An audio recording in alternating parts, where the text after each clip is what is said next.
This week's all-new episode of Legends of Tomorrow was a Rip Hunter-focused joint called Marooned. As we join the show, Rip is looking like total crap and reminiscing about his dead family. Hey, Rip, you know you have a time machine, right? Have you ever thought about maybe, I don't know, going back to before the moment when your family was killed, scooping them up and escaping? No, I guess you haven't, because if you did, then the show would be over, right? It would seem after only 7 episodes, the crew of the Waverider have totally exhausted all their leads on Vandal Savage and are now at a total loss. Hope, however, comes in the form of a distress call from another Time Master. Rip hopes if they can get aboard another time ship, they can get an important update for Gideon, which will in turn help them find Savage. Hey, while you're at it, why not grab the newest update for the Flash video player? The ship needs that too. Now, as I mentioned at the top of the video, this was a Rip-focused episode. We find out about his wife. Turns out she too was in training to become a Time Master just like him. In fact, as we can see, she's much better at the job than Rip is, but both get in massive trouble when it's revealed that they're carrying on a relationship, a big no-no apparently among Time Masters who subscribe to the same dumb Jedi school of thought that love is bad, but playing God with time is totally cool. I mean, it's not even like these two do a good job hiding their romance. They make out in broad daylight in the middle of a hallway wherein they're almost certain to get caught, and that's exactly what happens. I'll spare you the headache and just skip to the end of this story.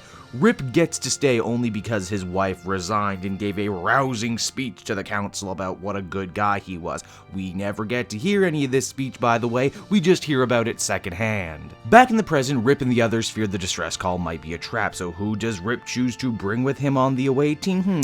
How about an unstable loose cannon with a history of disobeying his orders, an old man and a kid who only function as a superhero when they're together, so of course Rip makes one of them stay on the ship while they all wander into dangerous territory. Serious question, does Rip, not know how Firestorm's powers work? Because it's certainly starting to feel that way, the way he keeps splitting them up. In Dr. Stein's defense, he does kind of get to shine on his own this episode and be an old badass, which I appreciated. No surprise, it totally was a trap laid by space pirates.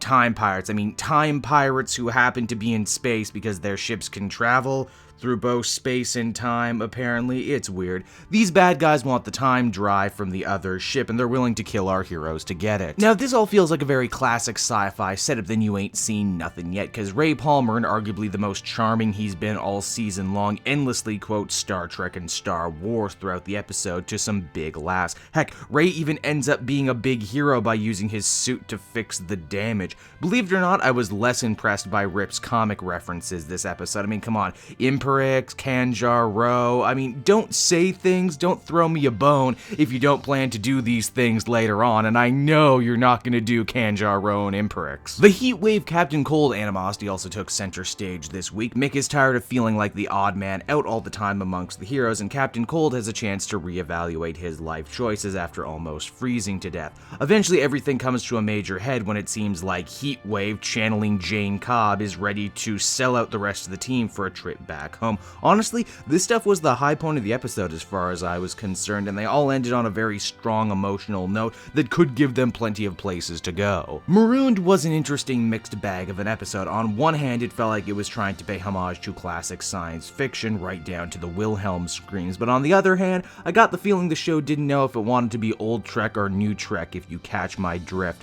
The Rip stuff was pretty much a bust. We don't really learn anything new about him we couldn't have just imagined, and if anything, he ends up looking like a bigger goober now, considering his wife had to cover his negligent ass, and how did he pay her back? I don't know, continuing to be negligent? The rogue stuff is always impressed, but now I fear the dynamic has changed and the show will never be the same for it. Overall, I would give this one a 6.5 out of 10. Hey everyone, thanks so much for watching my newest video. I hope you enjoyed it, and I hope you'll feel like checking out some more videos I have on offer here at Cape Joel.